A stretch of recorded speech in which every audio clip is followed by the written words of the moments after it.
warahmatullahi wabarakatuh. Waalaikumsalam warahmatullahi wabarakatuh. Selamat siang anak-anak. Siang, Ibu. Sudah masuk pada makan siang? Sudah, Ibu. Sholat? Sudah. Ini sebelum kita mulai, baiknya kita berdoa terlebih dahulu. Untuk ketua kelas, mohon dipimpin. Karena Ibu, Anak-anak, teman-teman, mulai pembelajaran kita pada siang hari ini, kita berdoa terlebih dahulu. Berdoa mulai.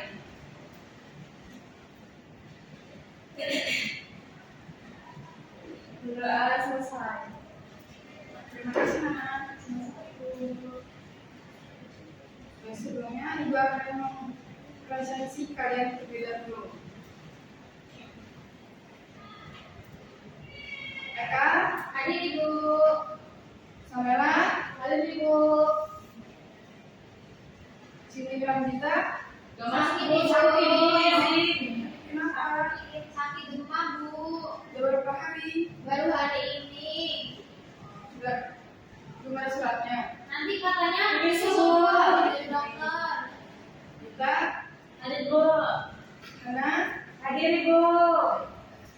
sudah.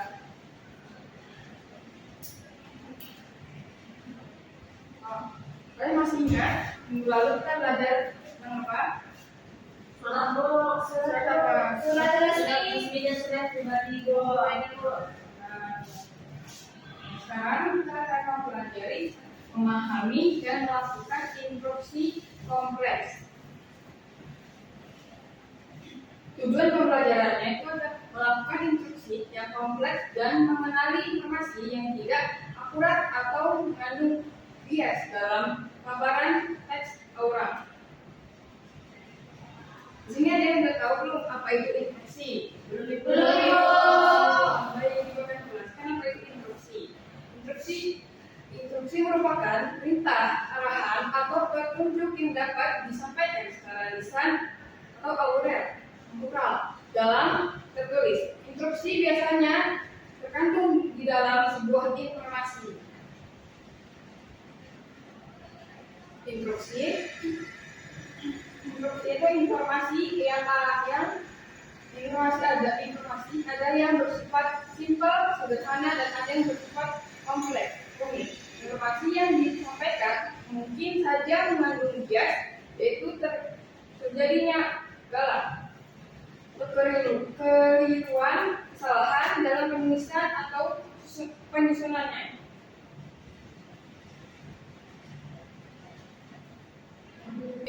Informasi yang disampaikan mungkin saja mengandung bias, yaitu terjadinya keliruan, kesalahan dalam penulisan atau penyusunan.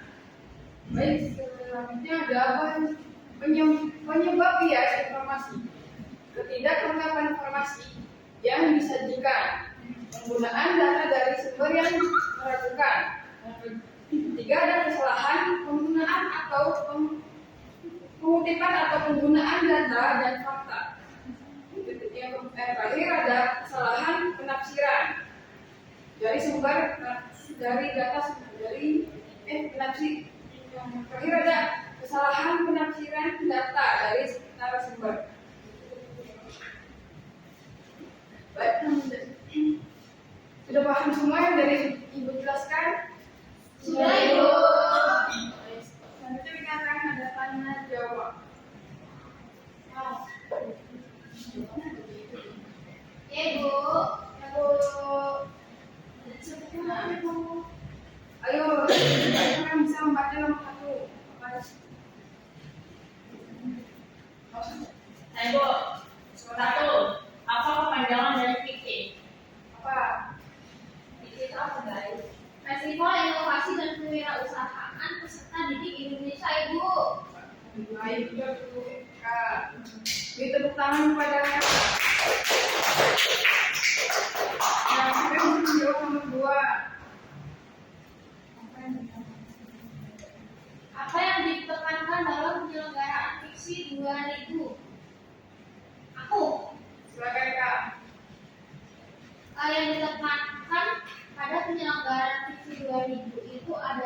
ada 5 ibu.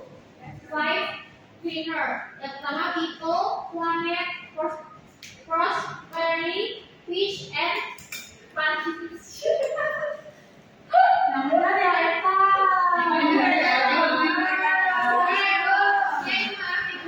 Jadi ada 5 ibu. Di sini ada trainer, people, planet, prosperity, pitch, and partnership. Nah, bahasa Indonesia-nya ini adalah kewirausahaan yang bermanfaat untuk manusia, lingkungan, kemakmuran, perdamaian, dan terciptanya kemitraan ibu.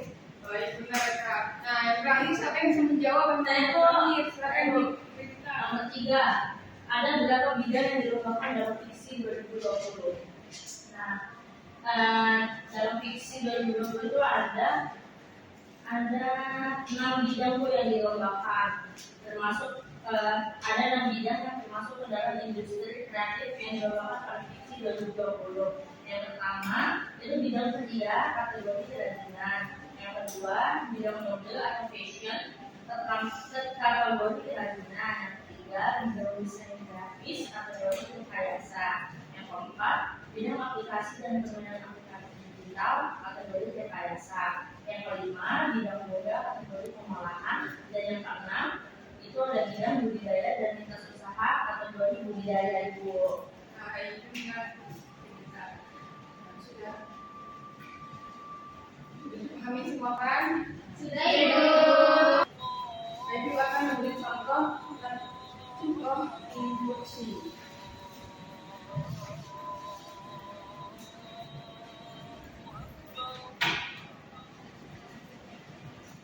Baik, siapa yang bisa membacakan contoh tes prosedur? Silakan siapa yang mau membacakan? Anaknya bu. Silakan bagian kakak. Baik ibu. Cara membuat es kopi susu. Minum es kopi susu dapat meningkatkan semangat dan fokus ketika sedang mengerjakan sesuatu. Cara membuatnya juga sangat mudah. Berikut ini cara membuat es kopi susu yang enak dan mudah.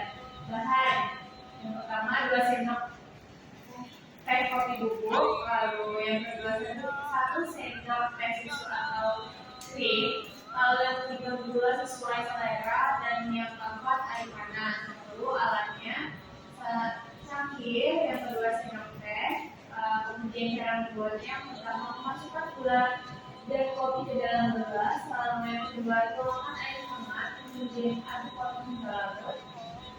Yang ketiga tambahkan susu atau krim dan aduk hingga merata. Lalu yang keempat diamkan beberapa saat hingga kopi tidak terlalu panas. Yang kelima masukkan es batu secukupnya. Dan yang terakhir es kopi susu siap untuk dinikmati.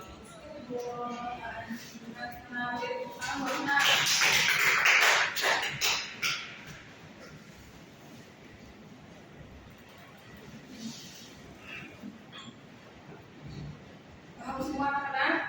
Paham ibu.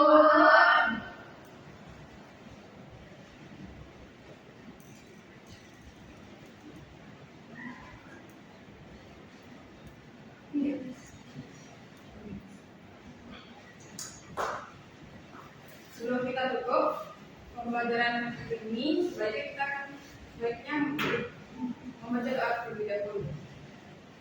Pada anak-anak, silakan. Baik ibu. Baik teman-teman, untuk mengakhiri pembelajaran kita pada hari ini, sebaiknya kita berdoa terlebih dahulu. Berdoa mulai. Berdoa selesai. Terima kasih anak. Sama ibu. Sekian dari ibu. Wassalamualaikum warahmatullahi wabarakatuh. Waalaikumsalam warahmatullahi wabarakatuh. Terima kasih ibu.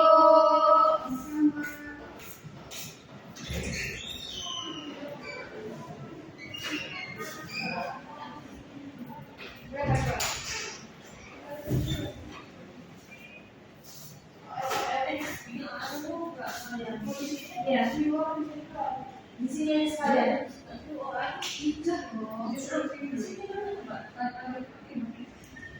Ini yang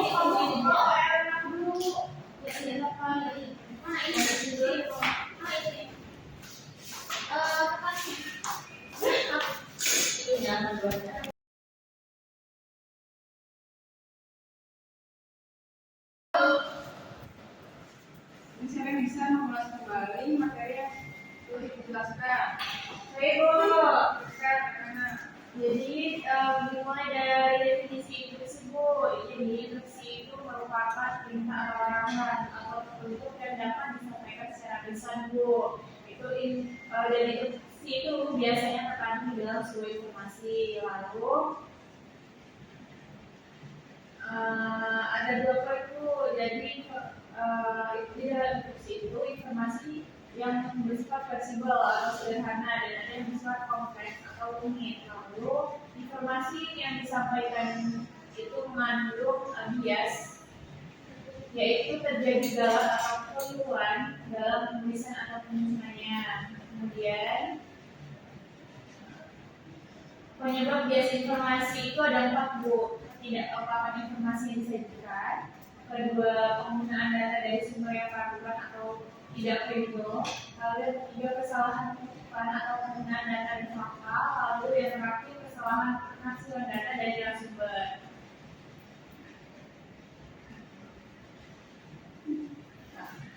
sudah semua, tidak ada yang bertanya lagi kan? Tiga, Ibu sudah paham.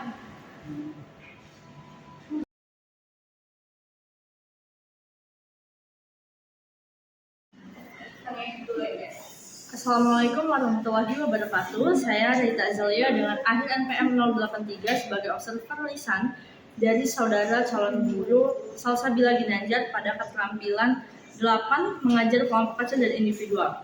Pada keterampilan ini, saudara Salsabila sudah cukup baik dalam menunjukkan kehangatan, menunjukkan kepekaan, mendengarkan, merespon, membangun hubungan saling mengerti, mendukung, membantu dan mengerti perasaan siswa dalam kegiatan pembelajaran. Kemudian yang kedua, saudara Salsabila Ginanjar juga sudah cukup baik dalam menetapkan tujuan, merencanakan kegiatan, memberikan nasihat dan membantu menilai dalam kegiatan pembelajaran di kelas. Lalu pada kegiatan rencana pada pembelajaran, saudara Salsabila juga sudah cukup baik dalam merencanakan kegiatan setiap orang, penyediaan alat berupa salindia atau PowerPoint, menyediakan sumber belajar yang lain.